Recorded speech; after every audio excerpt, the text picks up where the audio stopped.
Meningkatnya kasus kekerasan seksual terhadap anak di Indonesia sudah tidak bisa diterima oleh akal sehat. Contohnya, kasus viral yang dilakukan oleh anak salah seorang anggota DPRD Kota Bekasi yang dilakukan pada April 2021. Kembali lagi bersama Nia, dan inilah cerita Nia.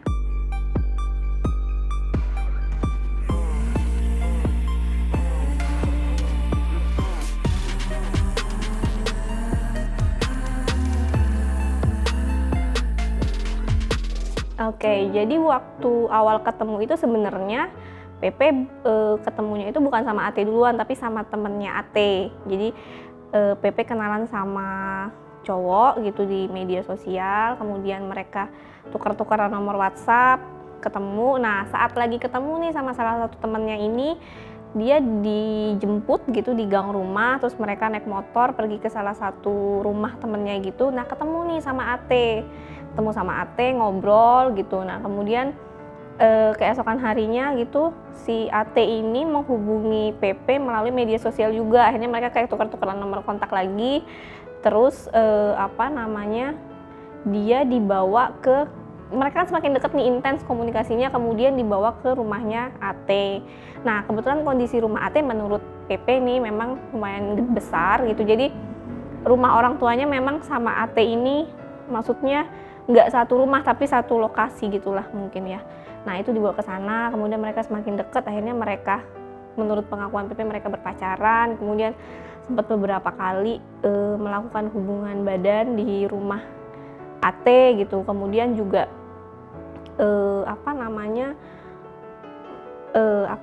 PP dan AT akhirnya kayak menjual diri gitu melalui akun aplikasi media sosial micet. Kalau menurut pengakuan PP, dia sudah sekitar 9 bulan deket, terus akhirnya berpacaran sama AT gitu. Kemudian mereka juga tinggal bareng, memang iya benar di salah satu kosan gitu. Tapi memang kalau dari PP sendiri sebenarnya memang orang tuanya juga taunya dia ya ngekos sama teman perempuannya gitu. Kemudian orang tuanya juga taunya kalau dia memang kerja di salah satu toko roti, tapi sebenarnya memang saat hari H akan wawancara atau interview di toko roti itu kondisinya si AT dan PP memang nggak datang karena kesiangan gitu ceritanya mereka gitu. Jadi tapi mereka tetap ngekos bareng, tapi ngekosnya bukan sama temennya, sama AT tadi gitu. Pekerjaannya pun bukan bekerja sebagai penjaga toko roti, tapi akhirnya menjual diri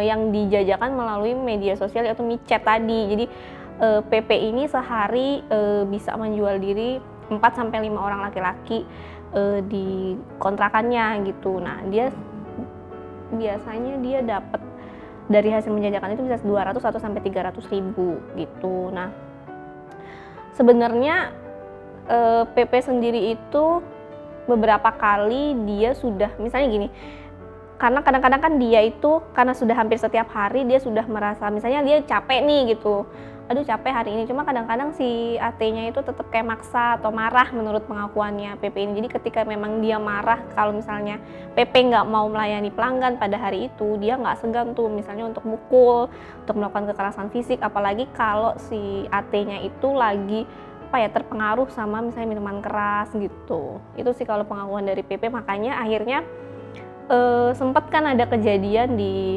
media rame gitu kan, dia kabur dari kosan gitu. Ada juga yang mengatakan kalau ada luka di pelipis matanya gitu. Mungkin itu memang salah satu kekerasan yang memang dia alamin ketika memang dia menolak pada hari itu untuk melayani beberapa pelanggan. Kalau PP ini sendiri kan dia anak pertama dari 3 bersaudara, jadi kedua adiknya laki-laki.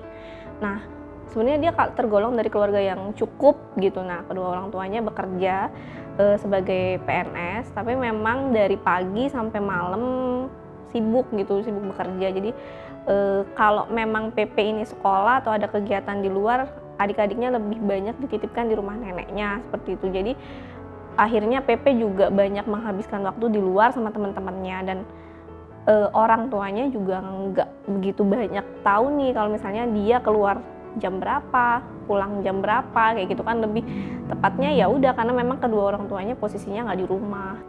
Kalau kemarin terakhir ketemu PP, karena kan dia sebenarnya ngalamin cemas, terus gelisah, jam tidurnya tuh bukan jam tidur anak pada umumnya gitu, kayak dia mulai tidur jam 3 pagi, jam 4 pagi gitu.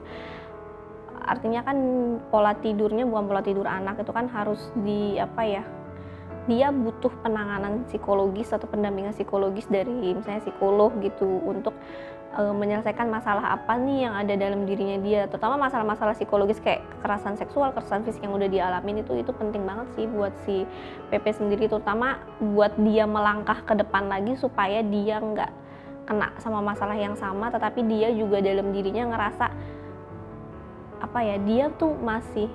dia bisa berubah lebih baik, dia masih bisa jadi anak yang bermanfaat atau berguna untuk orang tuanya, paling nggak gitu sih.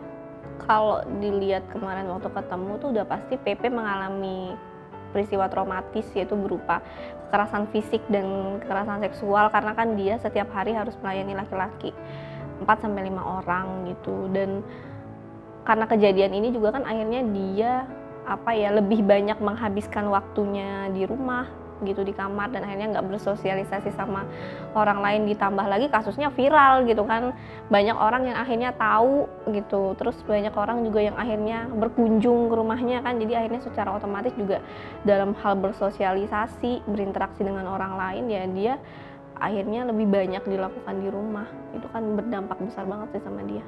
Iya, emang sempat dengar sih di beberapa media update terbaru setelah dia menyerahkan diri, dia bilang mau menikahi sebagai bentuk tanggung jawab gitu. Kalau menurut pandangan dia sendiri sih dia nggak setuju gitu.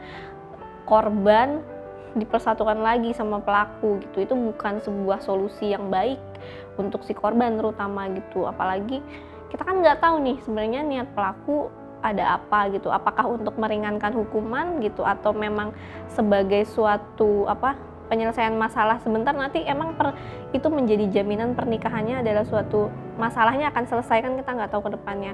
Makanya di Indonesia itu sebenarnya kenapa banyak kasus kekerasan terhadap anak atau pernikahan usia anak, salah satu faktornya adalah menikahkan korbannya dengan pelaku. Itu bukan sebuah solusi, dan kalau bisa sih memang jangan sampai dinikahkan gitu. Pelaku harus tetap mendapatkan hukuman yang setimpal sama perbuatannya, dan korban harus tetap dapat penanganan psikologis dari para ahlinya. Kasus PP ini kalau saya lihat ya kemungkinan besarnya karena memang kurang perhatian dan pengawasan dari kedua orang tuanya ya. Karena kan kalau dilihat dari cerita kasusnya ini kan ayah ibunya sibuk bekerja gitu, berangkat pagi pulang malam gitu, kemudian PP hanya di rumah bersama adiknya. Ketika dia pulang dan pergi pun orang tuanya nggak tahu dia pulang jam berapa, berangkat jam berapa. Jadi artinya memang pengawasan dan perhatian dari kedua orang tuanya ini memang kurang gitu. Jadi memang yang pasti para orang tua ya di rumah itu harus bisa lebih perhatian dan mengawasi anak-anaknya, terutama saat anak-anaknya bermain gadget, bermain media sosial gitu. Jadi kita tahu anak-anak kita tuh main media sosial itu ngapain, terus main gadget itu ngapain gitu. Jadi memang jangan hanya memberikan gadget aja, tapi kita ngerasa ya udah gitu, nggak ada pengawasan yang jelas gitu. Kemudian jam-jam anak juga bermain gadget, apalagi di masa pandemi sekarang gitu, belajar online dan lain-lain, tetap harus diberikan waktu-waktu anak kapan main gadget, kapan istirahat gitu. Kemudian anak itu saat dia sekolah online atau dia berteman sama siapapun, orang tua itu harus menjadi pendengar yang baik gitu. Jadi ketika anaknya sudah selesai belajar atau ketika anaknya sudah selesai main gitu, orang tua tuh harus kalau sebisa mungkin bertanya apa yang udah dilakuin sama anaknya hari itu, main sama siapa, ngobrol sama siapa, hari ini makan apa, kemudian tadi pulang jam berapa. Nah kadang-kadang hal itu yang memang sudah nggak pernah mungkin orang tuanya nanya lagi gitu. Nah yang kayak gitu sebenarnya harus ditanyakan sama anaknya. Kenapa?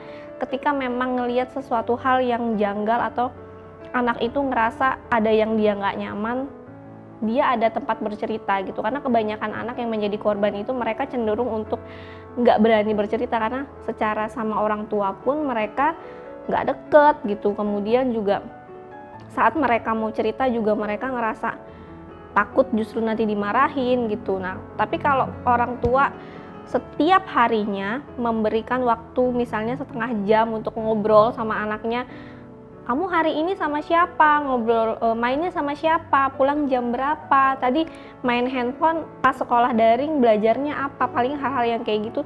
Terus sama temennya nyaman apa enggak atau gimana, itu hal-hal kayak gitu yang akhirnya ngebuka anak pun jadi belajar untuk lebih terbuka sama orang tuanya.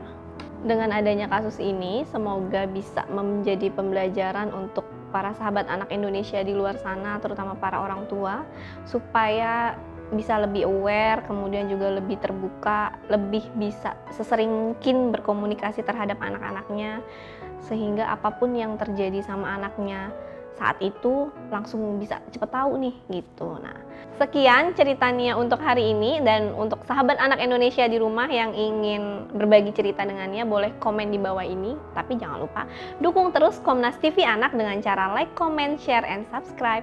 Sampai jumpa di ceritanya selanjutnya. Salam anak Indonesia, anak terlindungi, Indonesia maju.